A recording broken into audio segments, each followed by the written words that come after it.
Hello, and welcome to another episode of Creating Cultures That Outperform. Hard to believe it, folks. Episode 26 of Jerks at Work. This has been an incredible series. Today we're doing the Firefighter. I actually work with this person. I'll explain a little bit about that. He was a nightmare, but these people do exist. It's a great series. You should stay in touch with all of these. We're all the way over here on the right. We're on the Firefighter. Next to Overthinker. We have the Do Everything Now. And Terry came up with another 6 jerks at work that I've added to the list. We'll have to update this slide. It'll be 3 columns now, Tara. Yeah. But yeah, we should see how long we can go with this. We're just finding more and more jerks that we're finding. There are so many jerky personalities you run into, or time wasters and people like that. It's just amazing. Yeah. But, the Firefighter, these are people who don't do any planning. If there's a problem, they never do root cause analysis and fix it. If things had to be put into production before they were perfect, they never finish the automation or come back. They let things sit that are imperfect and somewhat problematic. And most of these people don't last. But I was working at a bank in New York City, and we were building a new accounting system for the bank. And right sitting next to us was a gentleman who ran a bunch of the current production systems. This guy actually was on the Brooklyn City Council. And when he came in, there was just something busted every day. Al never, I said his name, but this guy never got to the root cause of anything. So all these problems kept recurring, and he was a firefighter. And I was telling Terry, we were chatting about, this personality type before we came on. He had one of those old white cloth handkerchiefs. And as these problems broke out, it was a few times a week they had a major problem. So they had a bunch of these, production systems that were actually important, and they would fail, and they'd be in there fixing it, the team. And you'd see this guy there with some beads of sweat in his head, and he'd pull his white handkerchief out. You'd see him his forehead. We'd be cracking up going, oh boy, system down. Al's got more trouble. Yeah. And he got away with it. He did this. I was there for 9 months. This guy was fighting fires the whole time. Yeah. And he was very happy in that role. Would just get exhausted with that, doing the same thing over and over again. I don't know how the team put up with it, honestly. But I think he was so well connected because of his role in the city council that they let him get away with it. I don't get it. But, I've seen other people like this. I mean, I took over areas as a turnaround CIO where nothing worked because no one had ever done root cause. And, you'd have a problem this month, 3 months later, the same thing would show up and they wouldn't fix it.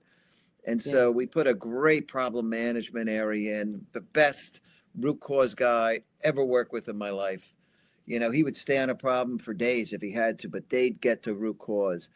And we always did good planning around everything. These people are reactive. What have you seen, Tara, when you deal with people? It's just a swirl of chaos. They're always high strung, just rush because they're trying to put out a fire, right? So you can't be casual about that. You've really got to pick up the pace and do things quickly. And they just suck everybody else into that chaos. And it's like this swirling tornado that goes around. And then, eventually the fire does get put out. But like you said, nobody ever goes back to say what really caused this problem and how do we stop this from happening again? And that person who should be doing that is the person that's putting out the fire. And they're just part of the problem because they're not doing all the things that they need to be doing. They're not planning ahead for, what if this happens again? They don't have any kind of plans and systems in place for that. So it's just bound to happen again, right? Because they have not gotten to the root cause. And this chaos just keeps swirling and swirling and swirling. And as a leader, you cannot allow this person to just continue to swirl with all this chaos. No, you can't. Because it's going to suck people in, and they're going to have one of two responses. They're either going to hate the chaos and leave the company, or they're going to get to this place where they don't care and they just kind of do the bare minimums and just stick around, but they check out. They just fix a problem because they're getting paid to fix problems. And the culture set by this leader is one where they're rewarded for just getting it fixed. And some people, hey, look, I get paid for it, I'll go home. Yeah. That's how it is. They just end up being reactors. They That's just, right. when things happen, they just react. They don't think, they just react. Yeah. And how do you handle these people? Clearly, if you're the boss, you've got to get to the board and say, look, we're doing root cause analysis. Every one of these issues, I want the RCA sent to me after you find it. And, we're going to document, we're going to name these problems exactly what they are. I don't want to see this happening again. You got to hold their feet to the fire or fire Yeah. the person. Move them into a Yeah. role where they can't do damage. That's what I always thought they should have done. If this guy was so important because he had political connections, why didn't they just put him somewhere he wasn't doing damage? I didn't get it. Yeah. Yeah, crazy. Yeah, and it's doing a lot more than just, damage to systems. When you think about the psychological safety of people and how the people that have to work with him are feeling, their safety starts to erode, their trust erodes. Nobody really wants to deal with this person. They don't want to have to keep doing the same thing over and over again. And so it's just eroding away the culture in the organization. It really is getting you to a very unhealthy place. And, I think the pictures in the background are great. Automation complete, the guy over here on the right. That's what you got to do. You've got to make sure that stuff is elegantly complete, that everything works, easy to use. Any improvements you can make, that continuous improvement process that creates a great working solution for the business. You got to do that. Fix the leak, fix the puddle, right? This guy's over here, fix the leak, not the puddle.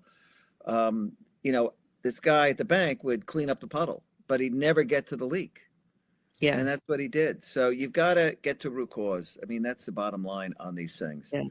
Because ultimately it's costing you more money. It's really costing you significantly more money than it would if you would just take the time, get to the root cause, and then fix that problem. I mean, there were complaints about this person from the business because they had to put in overtime. They would have to do work. Things weren't ready when they came in because something had failed. And so, it cost probably a lot of overtime. It was amazing that he got away with this, but he did. And I've seen other people like that, not as severe, but they're not planners. They don't plan for anything. You never get things working beautifully, right? They're always trouble. And they're okay with fighting fires. They really are. Yeah. And certainly, they feel like, they're doing a good thing, which, solving the problem in the moment, that is a good thing, but you can't live in a space of chaos all the time. No, you cannot. And so, this is certainly what you don't want to do, right, Tara? Right. Reward the well, good work getting everything working again. Because you're going to just completely melt the whole area down. Yeah. And I love the image that came out of this, right? Pipes are now exploding in the background, right? Everything's on fire in the whole place because nothing ever got really built correctly. Yeah. Or root cause solved. And so the whole place is a shambles. But hey, you did a great job. We got through another day. Yeah. And there are leaders that cheer this stuff on. Good work. You get a few of these people in a chain of command, you got trouble. Yeah, you really cannot reward that person that's just constantly doing all these heroics to get things done. You really have to go back to how can we prevent this from happening in the first place? How do we get a good reward that? Reward the person that is actually trying to get to the root cause. You've got to ask the right questions. How did we get here? How did we get to this point where things are just so horribly wrong? What caused this problem? Were there some signs that we missed? Where did the process fail?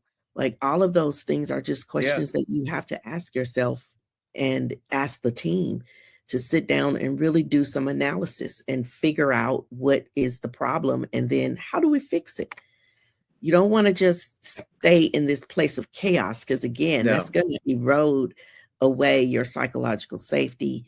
Your stress levels are going to be too high to actually be innovative and creative and solve the problem in a proper way. You're going to be looking to your body is going to go into that fight or flight mode where you're looking for how do I get out of this situation as quickly as possible. And so you're not always making the best choice when you're trying to get out of the situation as quickly as possible. Yeah.